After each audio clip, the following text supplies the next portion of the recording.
Graham and Jay, thank you for that kind introduction, and thanks to both of you for taking the initiative to put together this conference. I feel fortunate you asked me to say a few words about being a purpose-based organization. Now, my wife reminded me this morning about a speech we sat through which was billed as a 10-minute speech. The only problem was it took the presenter an hour to deliver the talk. Whatever it lacked in content, it made up in length. My plan today is to avoid that trap and hopefully deliver in a succinct way some worthwhile comments on purpose in business. Well, what should be the goal of any business? Well, for a long time, the prevailing view in corporate America was that advanced by the economist Milton Friedman in a September 1970 New York Times article where he said, "The social responsibility of business is to increase its profits." I used to believe this was true. I was wrong. Fortunately, for many business leaders, our thinking has changed. It's been changed because society has changed. In 1994, John Ellington, the famed British management consultant and sustainability guru, was ahead of his time when he coined the phrase, the triple bottom line. The triple bottom line in economics believes that companies should commit to focusing as much on social and environmental concerns as they do on profits. Triple bottom line theory posits that instead of just one bottom line, there should be three: profit, people, and the planet. A triple bottom line seeks to gauge a corporation's level of commitment to corporate social responsibility and its impact on the environment over time. The idea was that a company can be managed in a way that not only makes money, but which also improves people's lives and the planet. Now, Larry Fink, the CEO of investment giant BlackRock, created quite a stir with his 2018 missive titled, "A Sense of Purpose." In this letter, he advocated that for a company to prosper over time, every company must deliver not only financial performance, but also demonstrate how it makes a positive contribution to society. Additionally, in an August 2019 statement, the Business Roundtable elevated stakeholder interest to the same level as shareholder interest. McKinsey & Company recently reported that only 7% of Fortune 500 CEOs believe their company should mainly focus on making profits and not be distracted by social goals. 89% of executives surveyed in an E&Y survey said a strong sense of collective purpose drives employee satisfaction. 84% said it can affect an organization's ability to transform, and 80% said it helps increase customer loyalty. Across corporate America, the environmental, social, and governance movement, commonly known as ESG, has gained traction. Now, most large publicly traded companies now feel compelled to annually file a corporate social responsibility report, commonly known as a CSR. The CSR report shows how the company is contributing to the common good. In addition, there is a growing number of certified B Corps, of which my company, Assurity, is one. B Corps believe in using business as a force for good. In other words, operating the business for a purpose, which is about more than just the bottom line. More on B Corps later in my talk. Now, customers and employees are gravitating towards companies that are trying to have a positive impact on the world. Now, millennials especially want workplaces with social purpose. It's estimated by 2025, 75% of the workforce will be comprised of millennials. Millennials have very high expectations for the actions of business when it comes to social purpose and accountability, and they want to work for companies that uphold these values. In other words, they want a company which is about more than just making money. They want a company with purpose. Now, another unfortunate fact is that most employees are not very engaged in their work. Many executives and frontline managers apply conventional economic logic in how they manage their employees. They view them as self-interested agents and design organizational procedures and cultures around a contractual approach to managing their human resources. It's too bad, but so many business leaders don't understand. You can't build something special or unique in the marketplace unless you also build something special or unique in the workplace. So what's the answer? Well, executives and managers need to engage employees in the company's purpose. Now, by purpose, I mean more than the company's mission and value statement. Now, an inspiring mission statement is very important, but purpose goes beyond the mission statement and the company's stated values. Much like what a foundation is to a house, a conductor is to an orchestra, and a canvas is to an artist's masterpiece, a clear purpose is everything to an organization. Ernst & Young, in its publication, The Business Case for Purpose, defines purpose as an aspirational reason for being that is grounded in humanity and inspires a call to action. It's big picture and long term, and it allows an organization to create value beyond financial metrics. Purpose means the company is about more than just the bottom line. Personally, I believe the potential is extraordinary for business to serve as a force for good. Embracing an authentic purpose requires a high level of maturity and a company's own awareness. In the April 2020 issue of McKinsey Quarterly, they stated the following on purpose. We suggest that the disconnect between public perceptions of business and its potential for good, or between employees' desire for meaning at work versus what they experience, reflect a purpose gap. I too believe we have a purpose gap. Now, some people think purpose means diverting from profitability, but it doesn't. The purpose of a company is not just to produce profits, it's to produce solutions to the problems of people on the planet, and in the process, they will produce profits.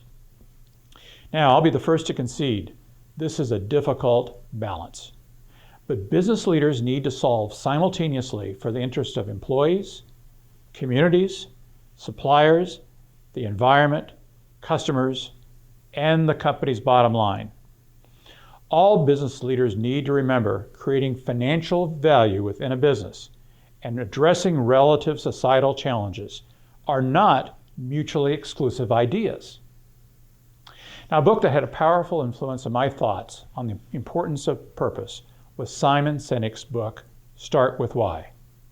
Mr. Sinek started a movement to help people become more inspired at work and in turn inspire their colleagues and customers. Since then, millions have been touched by the power of his ideas, including more than 28 million who watched his TED Talk based on Start With Why.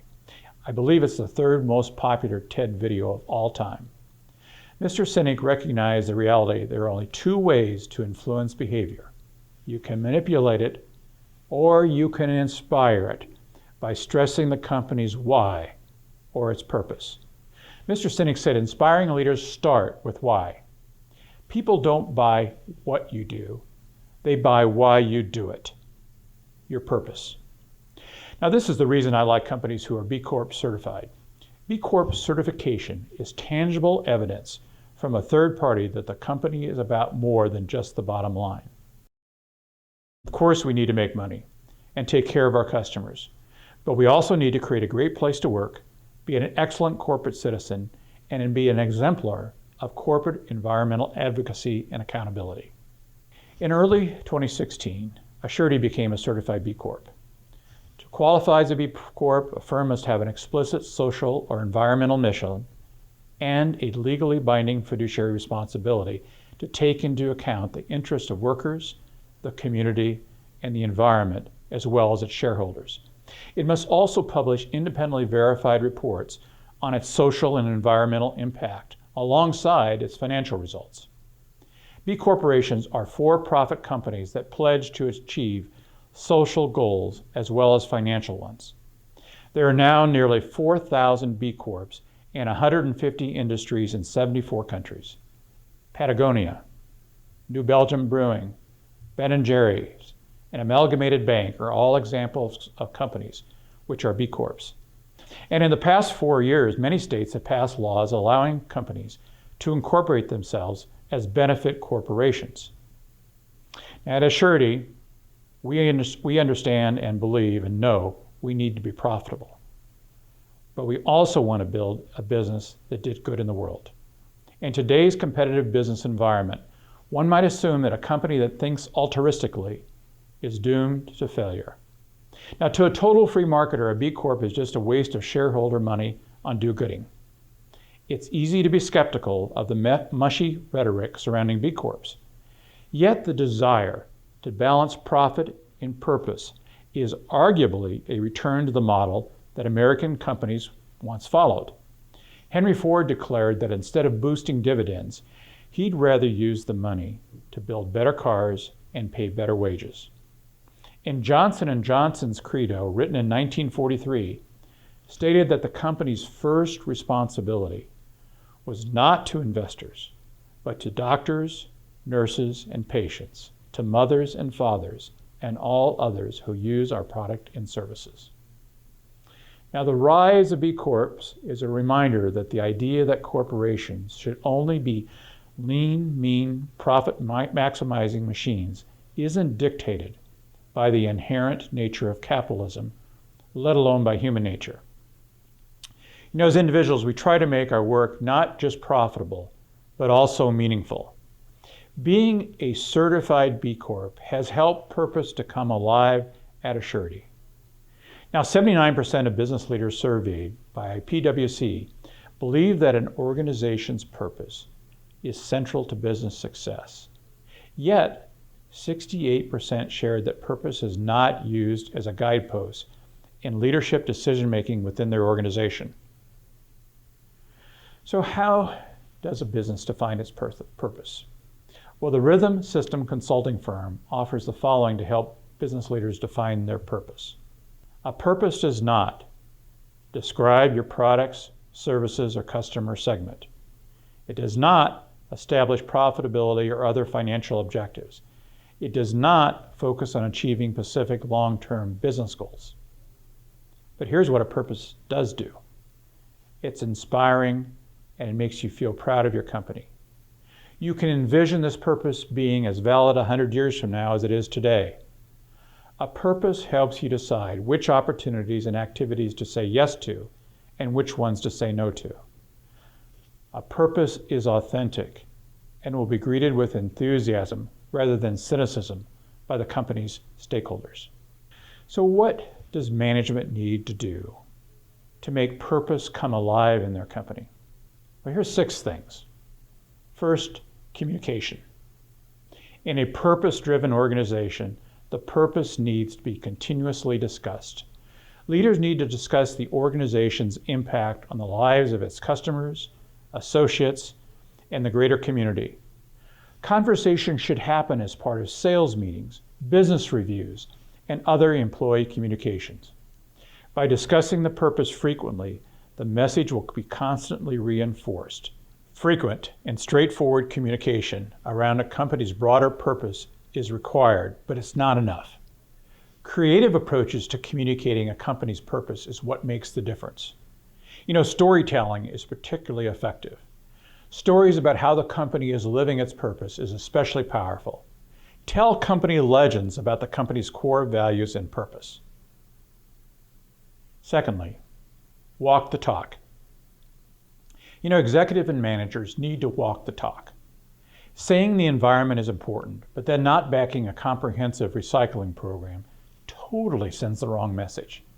It's like during the most recent pandemic, where some public officials were encouraging citizens to avoid big family holiday parties or holiday travel, and then it came out that these same public officials were attending events with many other people. Everyone recognizes hypocrisy, and employees just become more cynical. We need to remember everyone is watching what leaders do. By far, the most important ways to make core values and purpose come alive in an organization is to ensure that leadership lives them out every day.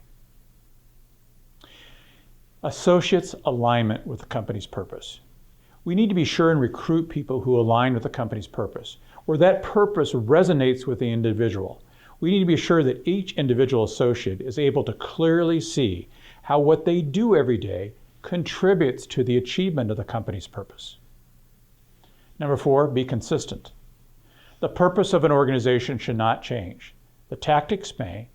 It's critical for the leader to be consistent in how they discuss the purpose of the organization, internally and externally. The actions being taken by the organization should support the purpose and should be easy to understand. By being clear and consistent, every person in the organization should know how their actions impact the larger organization and the purpose. And if they don't, asking for clarification is not only acceptable, but expected. Recognition. We need to recognize and reward those individuals who are living out our purpose every day. At Assurity, every quarter we recognize an associate with our Living Our Values Award. Others may prefer recognition which is less public. No matter the approach, we need to recognize those individuals who are aligned with and promoting the company's purpose. Measure what you can and learn from what you measure. We all know that what gets measured gets done. But how do you measure progress on living a company's purpose?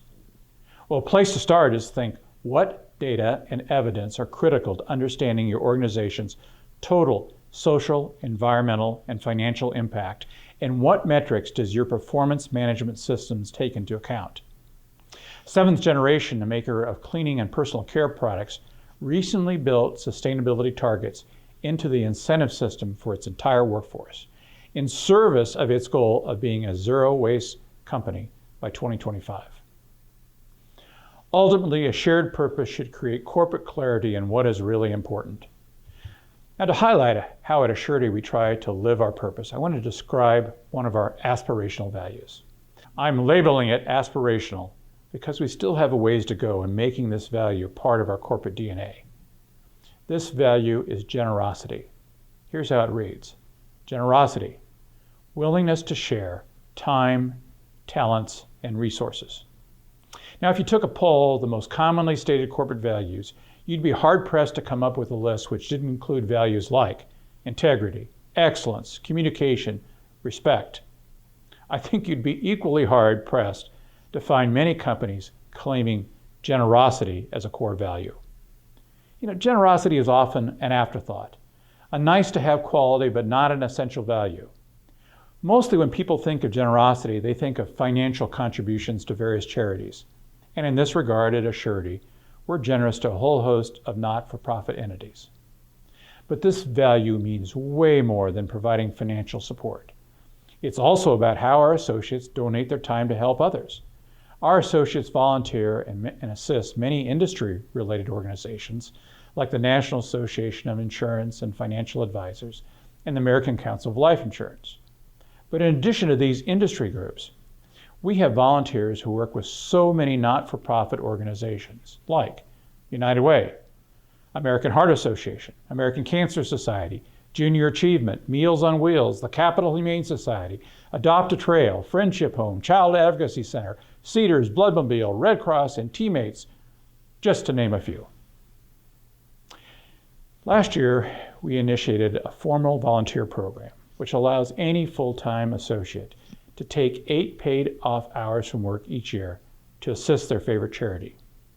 But this value also means more than devoting time to not-for-profits. In its purest essence, it's a mindset of abundance. We want to weave the value of generosity in everything we do as a company.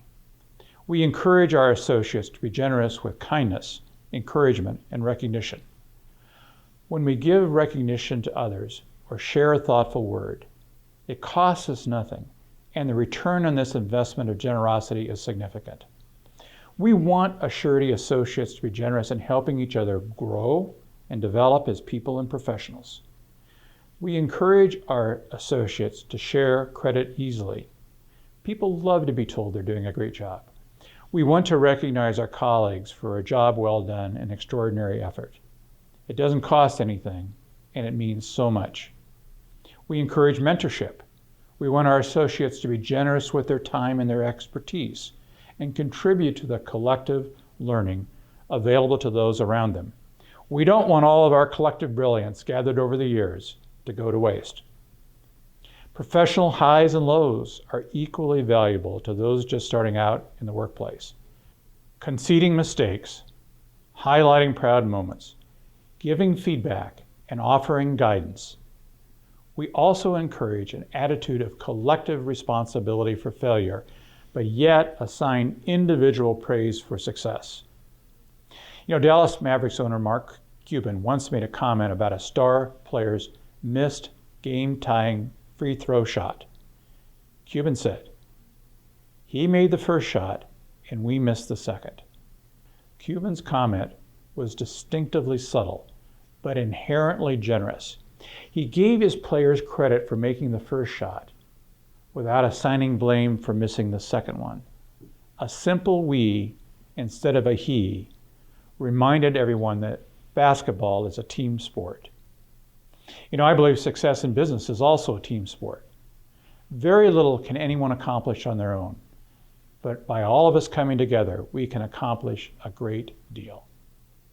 We encourage our associates to be always thinking about other ways they can be generous. I remember the small things that taught me about this value. It doesn't have to be expensive. It can just be lunch. I look back to when I was in college, as a college student, and going to lunch with business people who would take pity on a poor college kid, and they always paid for lunch. I'll never forget that. Whenever I meet with lunch with some college student, I always pay. I always remember getting handwritten thank you notes from someone I'd helped with some business matter.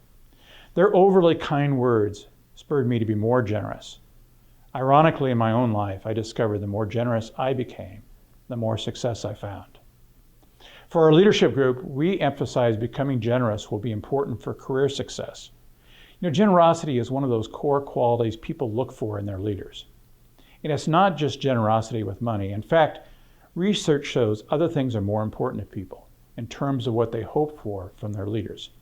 People want leaders to be generous with knowledge, time, power, and information. It's really hard for associates to trust and fully support a leader who's stingy, who seems to be in competition with you, or who doesn't believe in your potential. So practicing generosity is one way we attempt to live our purpose. Most forward-thinking business leaders would argue that an executive's most important role is to be a steward of the organization's purpose. Being a purpose-driven organization does not guarantee financial success, but I would argue it gives an organization a much better chance at reaching its financial goals. I believe business has an opportunity and an obligation to engage on the urgent needs of our planet and the greater society. Purpose is just not a lofty idea. It has practical implications.